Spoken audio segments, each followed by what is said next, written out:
வணக்கம் teachers. Shri Baladharman Kandasamy. TN TET டீச்சர்ஸ்க்கான class வகுப்புகள் இன்றிலிருந்து ஆரம்பிக்கப்படுகிறதுன்றத முதல்ல சொல்லிடுறேன். ஏன்னா எனக்கு கொஞ்சம் ஹெல்த் இஷ்யூஸ் இருந்தது. உடல்நிலை சரியில்லாமல் இருந்ததுனால ஒரு 10 நாளாக நம்ம எல்லாமே லீவ் விட்டுட்டு அந்த டெஸ்ட்டு கூட லைவ் டெஸ்ட் கூட நம்ம கட் பண்ணி வச்சுருந்தோம்.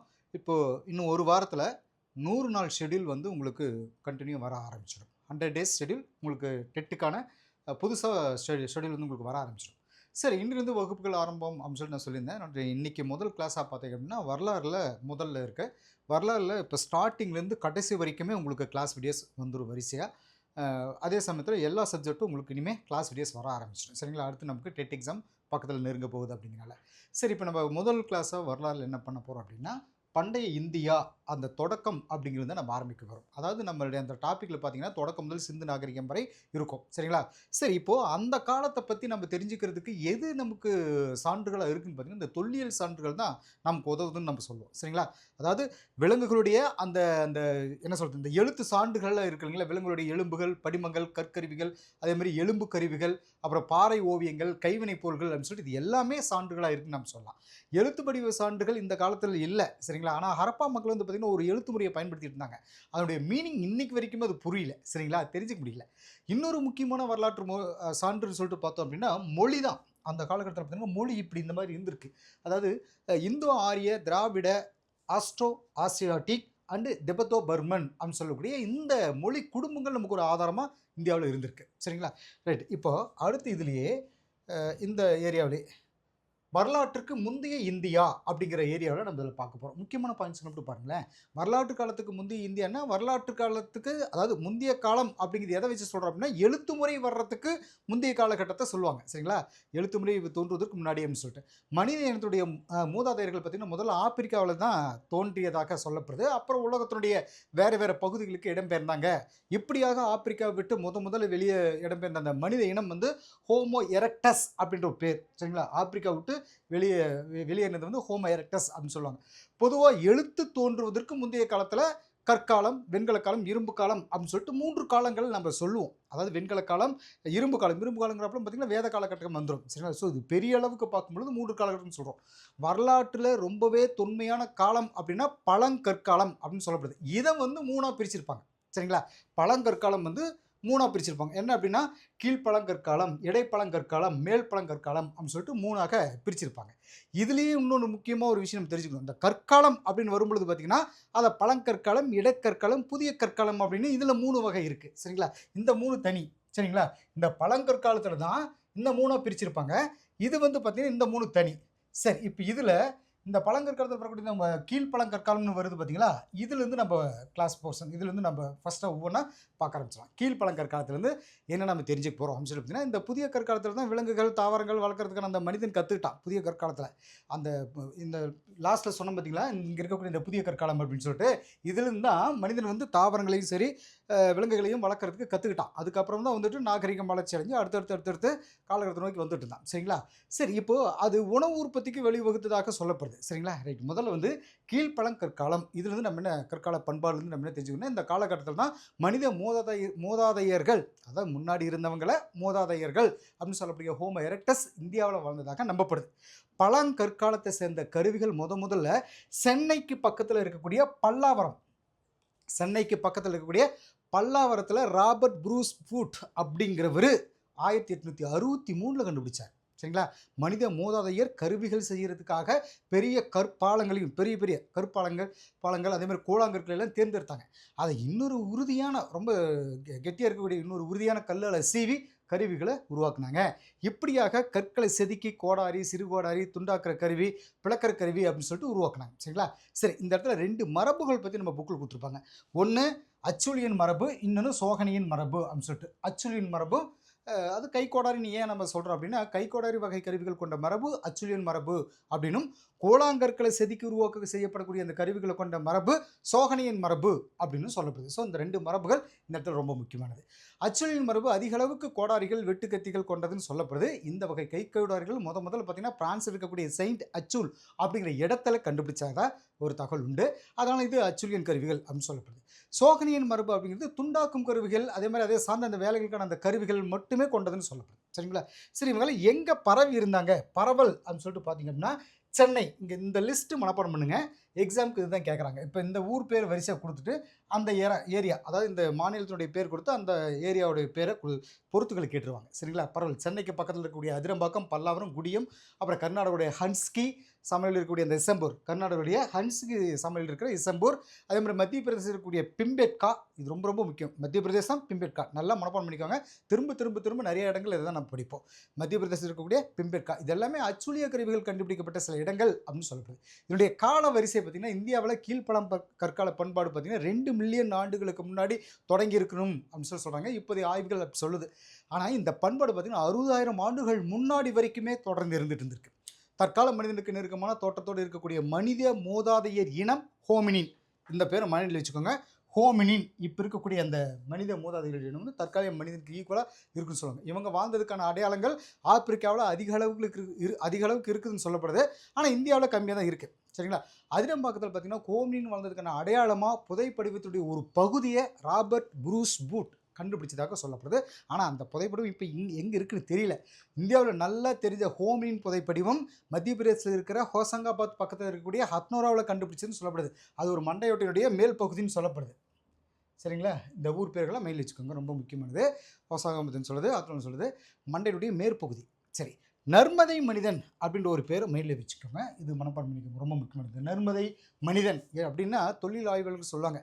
ஆர்கைக் ஹோமோசெப்பியன்ஸ் அப்படிங்கிற மனித இனம் வாழ்ந்ததுக்கான அடையாளமாக இதை கருதப்படுது அப்படின்னு ஒரு முக்கியமான தகவல். மனித மூதாதையருடைய புதைப்பிடிவங்கள் அப்படிங்கிற வகையில் தற்போதைக்கு இந்தியாவில் இருக்கக்கூடிய ஒரே புதைப்பிடிவம் இது மட்டும்தான். நர்மதை சமவெளியில் மிகப்பெரிய தந்தங்கள் இருக்கக்கூடிய வரலாற்றுக்கு முந்தைய காலகட்டத்தை சேர்ந்த எலிபிஸ் நமடிகஸ், வரலாற்றுக்கு முந்தைய காலத்தில் வாழ்ந்த இன்னொரு மிகப்பெரிய யானை வகையை சேர்ந்தது ஸ்டெகோனோன் கணேசா. மிகப்பெரிய யானையாக நம்ம அதை சொல்கிறோம். சரி, காட்டு மாடுகள் வகையான போஸ் நமடிகஸ், குதிரை வடிவம் கொண்ட குதிரையான எக்கஸ் நமடிகஸ். சரிங்களா? ஸோ இந்த மாதிரியான விலங்குகளுடைய புதைப்படிவங்கள் கண்டுபிடிச்சிருக்காங்க அப்படிங்கிறது ரொம்ப ரொம்ப முக்கியமாக இதில் நம்ம பார்க்க போகிறோம். எக்கஸ் நமடிகஸ் அப்படிங்கிறது. எக்கஸ் அதாவது என்னென்னா குதிரை வகை விலங்கு எக்கஸ்களுடைய பற்கள், நீள்காவ், அதே மாதிரி நீர் எருமைக்கான அந்த சான்றுகள், சில விலங்குகளுடைய குழம்பு தடங்கள் இது எல்லாமே அதிரம்பாக்கத்தில் இருக்குன்னு சொல்லப்படுது. எக்கஸ் அப்படின்னா என்ன? அது என்ன சார் ஒரு பேர் டிஃப்ரெண்ட்டாக இருக்குது? எக்கஸ் அப்படிங்கிற மட்டும் தனியாக பார்த்தீங்கன்னா ஒரு பேரினத்துடைய பேர். அதாவது குதிரை, கழுதை, வரி குதிரை அப்படின்னு இந்த விலங்குகள் உள்ளாக்கின பேரினத்துடைய பேர் தான் எக்கஸ் அப்படின்னு சொல்லப்படுது. சரிங்க, இப்போ இவங்களுடைய வாழ்க்கை முறை எப்படி இருந்தது அப்படின்னு சொல்லிட்டு இதில் பார்க்கலாம். வாழ்க்கை முறை கீழ்ப்பழங்கற்கால பண்பாட்டை சேர்ந்த மக்கள் விலங்குகளை வேட்டையாடுறதும், கிழங்குகள், கொட்டைகள், பழங்கள் இது எல்லாத்தையும் சேகரித்தும் வாழ்ந்தாங்க அப்படின்னு ஒரு தகவல் சொல்லப்படுது. வேட்டை விலங்குகளால் வேட்டையாடின விலங்குகளுடைய எரிச்சல் கூட சாப்பிட்டதா ஒரு தகவல் சொல்லப்படுது.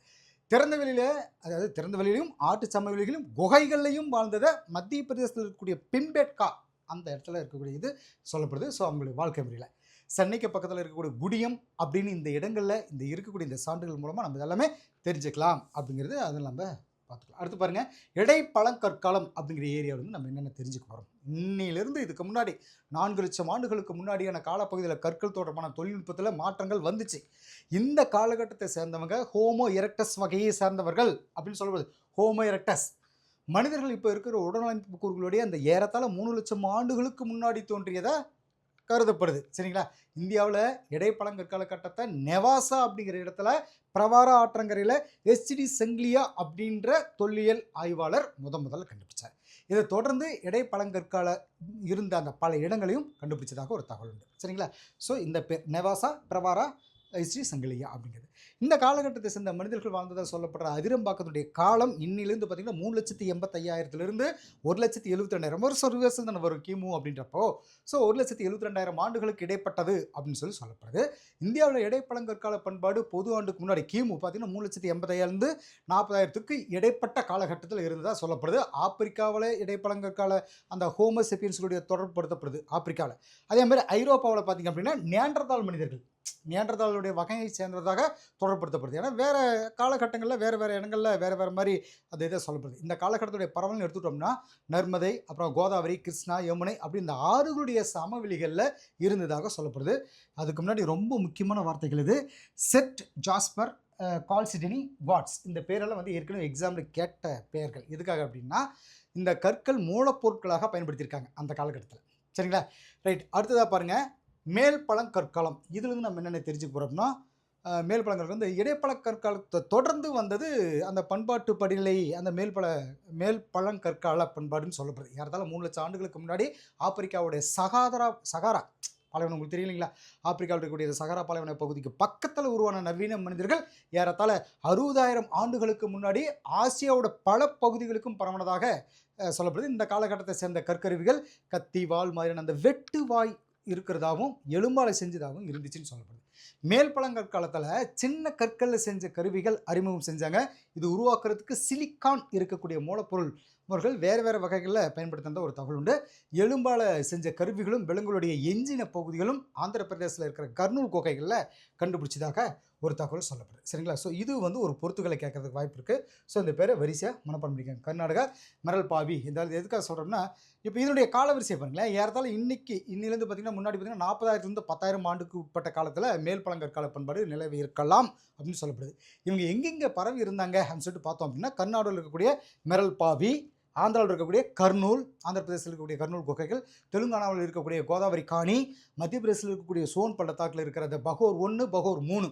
சரிங்களா? ஸோ மகாராஷ்டிராவில் இருக்கக்கூடிய பாட்னே, இங்கெல்லாம் மேல் பழங்கற்காலம் இருந்த இடங்கள் அப்படின்னு சொல்லப்படுது. நவீன மனிதர்களுக்கு நெருக்கமான தோற்றத்தோட இருக்கக்கூடிய ஹோமினின்களுடைய புதைப்படிவங்களும் இலங்கையில் கிடைச்சிருக்கு. மெல்லிய கீறல்கள் மூலமாக படங்கள் வரைஞ்ச தீக்கோழியுடைய முட்டை ஓடுகள், சங்கு வச்ச செஞ்ச அந்த மணிகர், இதெல்லாம் பார்த்தீங்கன்னா ஆந்திர பிரதேசத்தில் இருக்கக்கூடிய ஜோலாபுரத்தில் கிடைச்சிருக்கு. ஆந்திர பிரதேசம் தீக்கோழி ஓடு, ஆந்திரா ஜோலாபுரம். இதை வரிசையாக மனப்பாடம் பண்ணிக்கோ. சரி, இலங்கையில் இருக்கக்கூடிய படோடோம்பா லெனா, அதாவது ஃபாகியான் குகை அப்படின்னு இந்த மாதிரியான இடங்களில் கண்டுபிடிச்சிருக்காங்க. பிம்பெட்காவை சேர்ந்த சில பச்சை நிற ஓவியங்கள் மேலே பழங்கற்காலத்தை சேர்ந்ததாக கணிக்கப்படுது.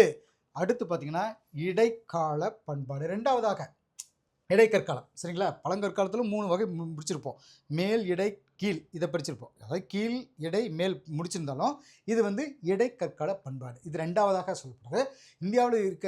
இந்தியாவில் இடைக்கற்கால பண்பாட்டுடைய தொடர்பு இருக்கிற இடங்கள் ஒரு சில பகுதிகள் தவிர இந்தியாவுடைய எல்லா பகுதிகளையும் இருக்குது. இந்தியாவில் பைஸ்ரா பீகாரில், லங்னஜ் குஜராத், சரிங்களா, பாகர் 2 சோபானி மண்டோ, சாராய் நகர் ராய், அதே மாதிரி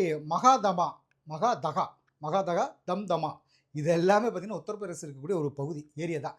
சனகனக்கல் ஆந்திர பிரதேசில், சனகனக்கல் ஜனகணமனகதி நம்ம படிக்கிற அந்த மாதிரி ஆந்திராவில் சனகனக்கல், அப்புறம் கெப்பனஹள்ளி கர்நாடகா, இந்த மாதிரியான இடங்களில் இடைக்கற்கால பண்பாட்டுடைய தொடர்பு கொண்டதுன்னு சொல்லப்படுது. ஆதம்கார் பாருங்க, மத்திய பிரதேசத்தில் ஆதம்கார், பிம்பேட்கா, மத்திய பிரதேசம் பிம்பேட்கா அடிக்கடி திரும்ப வந்துட்டு தான் இருக்கும். ஸோ இந்த மாதிரியான இடங்களில் பாறை வாழிடங்கள் கண்டுபிடிச்சிருக்காங்க. மும்பையோட கடற்கரை பகுதிகள், தமிழ்நாட்டில் தூத்துக்குடி மாவட்டத்தில் இருக்கக்கூடிய தேரி மணல் மேடுகள், அப்புறம் விசாகப்பட்டினம் ஆந்திர பிரதேசம், பாருங்களா. ஸோ இந்த மாதிரி இடங்கள் எல்லாம் நுண்கற்கால சான்றுகள் கிடைச்சிருக்கு. சரிங்க, இப்போ இங்கே இதில் இன்னொரு முக்கியமான ஒரு பேர் தேரி அப்படின்ற ஒரு பேர் நான் பிடிப்போம். அதனால் தேரி அப்படின்னா, தேரிகள் அப்படிங்கிறது மணல் குண்டுகளால் உருவாக்கப்படுற கடற்கரை பகுதிகள்னு சொல்லப்படுது. இந்த மண் வகை புத்துயிரி ஊழியோட 2ஆம் கட்டத்தில் உருவாகி இருக்கலாம் அப்படின்னு சொல்லப்படுது. பாருங்கள், அந்த பேரெல்லாம் உங்களுக்கு மெயிலுக்கு வரலன்னா அதை பிரித்து படித்து பாருங்கள், ஈஸியாக மெயில் செட் ஆகிடும். காலநிலைன்னு எடுத்துட்டோம். இதனுடைய காலநிலை இது எப்படி இருக்கும்னு சொல்லிட்டு அந்த காலநிலை எடுத்துட்டோம்னா, இந்த மேற்கு ராஜஸ்தானில் இருக்கக்கூடிய தித்வானா அப்படிங்கிற பகுதியில் இன்னிலேருந்து முன்னாடி பார்த்தீங்கன்னா 10,000 3500க்கு இடைப்பட்ட ஆண்டுகளில் இந்த நன்னீர் ஏரிகள் இருந்ததாக சொல்லப்படுது. இதனுடைய காலவரிசை பார்த்தீங்கன்னா உலக அளவில் இடைக்கற்கால பண்பாட்டுடைய காலம் இடத்துக்கிடம் மாறுபடுதுங்க. சில குறிப்பிட்ட பகுதிகள் இது வேளாண்மை காலத்துக்கு முன்னாடி அப்படின்னு சொல்கிறாங்க. ஒரு சில பகுதிகளில் இடைக்கற்கால பண்பாடு கிழக்கு மத்திய தரைக்கடல் பகுதின்னு சொல்லப்படுது. சரிங்களா? லெவாண்டில் பார்த்தீங்கன்னா, லெவாண்டு அப்படின்ற ஒரு இடத்துல அந்த இது பார்த்தேன் அப்படின்னா வரிசையாக போய்க்கலாமே. லெமாண்டு அப்படின்னு சொல்லி லெவாண்டில் பார்த்தீங்கன்னா பொது ஆண்டுக்கு முன்னாடி 20,000 9,500க்குள்ளே இருந்ததாக சொல்லப்படுது. இந்தியாவில் இந்த பண்பாடு ஏறத்தாழ பொது ஆண்டுக்கு முன் 10,000 தோன்றியதாக சொல்லப்படுது. கேரளாவிலையும் தமிழ்நாட்டிலையும் பார்த்தீங்கன்னா இது பொது ஆண்டுக்கு முன் 1000 வரைக்கும், அதாவது இரும்பு காலத்துடைய தொடக்க காலம் வரைக்கும்னு வச்சுக்கோங்களேன், தொடர்ந்து இருந்துச்சு. இலங்கையில் நுண்கருவிகள் ஏறத்தாழ கடந்த பார்த்தீங்கன்னா 28,500 ஆண்டுகளுக்கு முன்னாடி தோன்றியதாக ஒரு தகவல் சொல்லப்படுது. இவங்களுடைய முக்கியமான தொழில் அப்படின்னு எடுத்துக்கிட்டோம்னா காட்டு விலங்குகளை வேட்டையாடுறது, தாவர உணவுகளை சேகரிக்கிறது, மீன் பிடிக்கிறது அப்படின்னு இது எல்லாமே இந்த காலகட்டத்தினுடைய மக்களுடைய முக்கியமான தொழிலாக இருந்துச்சுன்னு சொல்லப்படுது. இடைக்கால பண்பாட்டோடைய தொடக்கத்தை வேளாண்மை செய்யப்படலை. ஆனால் இந்த பண்பாட்டோடைய இறுதி பகுதியில் மனிதர்கள் விலங்குகளை பழக்கப்படுத்தி புதிய கற்கால வாழ்க்கை முறைக்கு வழிவகுத்ததாக சொல்லப்படுது. மத்திய இந்திய பகுதியிலும் பார்த்திங்கன்னா இருக்கக்கூடிய இந்த பாறை ஓவியங்களில் வேட்டையாடுறது, கண்ணி வச்சு விலங்குகளை பிடிக்கிறது, மீன் பிடிக்கிறது, தாவர உணவுகளை சேகரிக்கிறது, இந்த மாதிரியான காட்சிகள் இருந்துச்சு. பிம்பேட்கா அப்படிங்கிற இடத்துல மத்திய பிரதேசம் சொல்லியிருக்கீங்களா, பிம்பேட்கா அப்படிங்கிற இடத்துல இருக்கக்கூடிய அந்த ஓவியம் ஆண்களும் பெண்களும் இணைஞ்சு அது என்ன சொல்றது, விலங்குகளை வேட்டையாடுது. 2 பேரும் ஒண்ணா சேர்ந்து விலங்குகளை வேட்டையாடின ஒரு காட்சி வந்து அதில் இருக்கிறதா ஒரு தகவல் சொல்லப்படுது. இந்த காலகட்டத்தினுடைய மக்கள் வந்து பார்த்தீங்கன்னா, நெருப்பை பயன்படுத்தியதாக ஒரு தகவல் உண்டு. நெருப்பு இந்த காலகட்டத்தில நெருப்பை பயன்படுத்தியதாக ஒரு தகவல் உண்டு. நெருப்பு சரிங்களா? அதாவது வெள்ளாடு, செம்மறியாடு, நாய், பன்றி இதுகளுடைய எலும்புகள் மத்திய பிரதேசத்தில் இருக்கக்கூடிய கானிவால், லோத்கேஸ்வர், ரத்தன்பூர், ஆதம்கீர், பிம்பேட்கா அப்படின்னு இந்த இடங்கள்ல கிடைச்சிருக்கு. கானிவால்ல பார்த்தீங்கன்னா, ஒட்டக எலும்புகளும் கிடைச்சிருக்கு கானிவால்ல. சரிங்களா? தாங்கு தூண்களுக்கான அந்த குழியோடைய கூடிய ஒரு வட்ட வடிவ குடிசைகள் சரிங்களா? நாணல் பதிச்ச தடங்களுடைய கூடிய அந்த சொட்ட மண் திட்டுகள் இதெல்லாம் கண்டுபிடிச்சிருக்காங்க அங்க. பெரும்பாலான குகைகள்லயும், பாறை மறைவிடங்கள்லயும் ஓவியங்கள் இருந்திருக்குங்க. பாறை ஓவியங்கள்ல வட்ட வடிவ குடிசை வரைஞ்சிட்டு வச்சிருக்காங்க. சரிங்களா? உத்தரப்பிரதேசத்தில் இருக்கக்கூடிய இந்த சேப்பானி மண்டோ, தம்தவதா, தம் தமா சரிங்களா? தம் தமா. ராஜஸ்தான்ல இருக்கக்கூடிய பாகோர், தில்வாரா அப்படின்னு இந்த இடங்கள்ல கண்டுபிடிச்சிருக்காங்க. இடைக்கற்கால மக்கள் இறந்தவங்களை புதைச்சிருக்காங்க. உத்தரப்பிரதேசத்தில் இருக்கக்கூடிய மகா தகா, அப்புறம் தம்தமா, சாராய் நகர் இந்த மாதிரி இடங்கள்லாம் மனித எலும்புக்கூடுகள் கிடைச்சிருக்கு அந்த காலகட்டத்தில் சேர்ந்தது. ஒரு புதைகுழியில தந்தத்தில் செஞ்ச பதக்கம் கிடைச்சிருக்குங்க.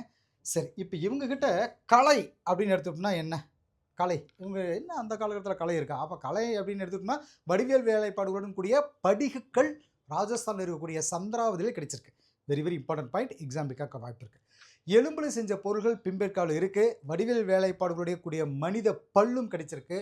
மத்திய பிரதேசத்திலயும், மத்திய இந்தியாவிலும் இருக்கிற பாறை புடைவுகள்லையும் ஓவியங்களை பார்க்க முடியும். போபாலுக்கு பக்கத்தில் இருக்கிற பிம்பேட்கா, அப்புறம் மத்திய பிரதேசத்தில் இருக்கக்கூடிய ரைசன், பச்மார்ஹி இதெல்லாம் சொல்லலாம். சரிங்களா? உத்தரப்பிரதேசத்தில் இருக்கக்கூடிய தெற்கு மிர்சாப்பூர் அப்படின்னு இந்த மாதிரியான இடங்கள்ல இதுக்கான சான்றுகள் கிடைச்சிருக்கு. இரும்பு செறிந்த அதாவது ஹேமடைட் ஏன்னா இரும்பினுடைய தாது பொருள்னு பார்க்கும்போது ஹேமடைட் இல்லை மேக்னடைட் இல்லை லேமனைட்னு சொல்லுவோம் இல்லைங்களா? அந்த இரும்பு செறிந்த அந்த ஹேமடைட் கல் தேய்ச்சதுக்கான வளவளப்பு தன்மையோட இங்கே கிடைச்சிருக்கு. சரிங்களா? மக்கள் வந்து பூக்களாலையும் இலைகளாலையும் தங்களை அலங்கரிச்சிட்டாங்க அப்படின்ற ஒரு தகவல் இதிலிருந்து நம்ம தெரிஞ்சுக்க முடியுது. இடைக்கற்கால பண்பாட்டுடைய சிறப்பியல்புன்னு எடுத்துக்கிட்டோம் அப்படின்னா, இடைக்கற்கால மக்கள் ஓரளவுக்கு நிரந்தரமா தற்காலிகமான ஒரு குடியிருப்புகளை வாழ்ந்ததாக ஒரு தகவல் உண்டு. குகைகள்லையும் திறந்த வெளிகள்லையும் வாழ்ந்தாங்க அப்படின்னு சொல்லிட்டு இதில் நம்ம தெரிஞ்சுக்கலாம். இறந்தவங்களையும் புதைச்சதா ஒரு தகவல் உண்டு. சரி, இது முதல் கிளாஸ். இது வரலாறுடைய ஸ்டார்டிங்லேருந்து நம்ம கொண்டு வந்து வரலாறுடைய எண்டு வரைக்கும் கொண்டு போயிடுவோம். ஒவ்வொரு சப்ஜெக்டையும் உங்களுக்கு இனிமேல் கண்டினியூவாக ரெகுலராக கிளாஸ் வர ஆரம்பிச்சிடும். டெட் எக்ஸாமுக்காக மிக விரைவில் வந்து 100 நாள் ஷெட்யூல், இன்னும் ஒரு வாரத்தில் 100 நாள் ஷெட்யூல் வந்து உங்களுக்கு ஆக்டிவேட் பண்ண ஆரம்பிச்சிடும். அதாவது டெஸ்ட் வைக்க ஆரம்பிச்சிருவோங்க. அதுக்காக மிஸ்ட் கால் கொடுக்க ஆரம்பிச்சிருங்க. 8344059944 நம்பருக்கு நீங்கள் மிஸ்ட் கால் கொடுத்த போதும் டெஸ்ட் உங்களுக்கு ஃப்ரீயாக வர ஆரம்பிச்சிடும். ஓகே டீச்சர்ஸ், அடுத்த ஒரு கிளாஸ் வீடியோவில் சந்திப்போம். தேங்க்யூ.